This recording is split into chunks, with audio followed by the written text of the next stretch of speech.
Hello everyone and welcome to Vlinku's channel.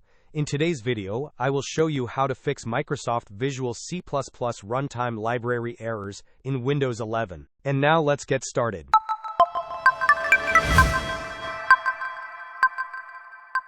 If you are experiencing Microsoft Visual C++ runtime library errors on your Windows 11 system, there are a couple of effective solutions you can try.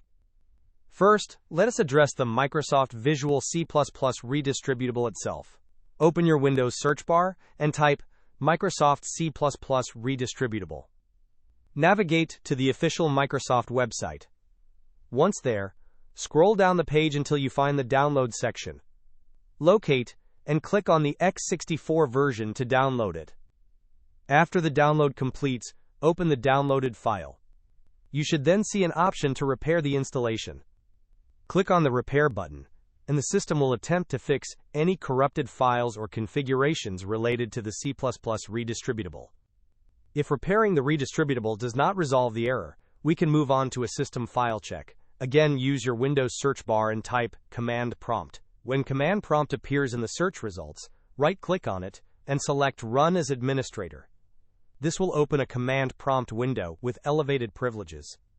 In this window, type the following command precisely: sfc/scan now. After typing the command, press Enter on your keyboard. Windows will then initiate a scan of all protected system files and replace incorrect versions with correct Microsoft versions. This process can take some time, so please be patient. Hope this was helpful. Don't forget to like and subscribe if you enjoyed. As always, thanks for watching, and I will see you in the next video.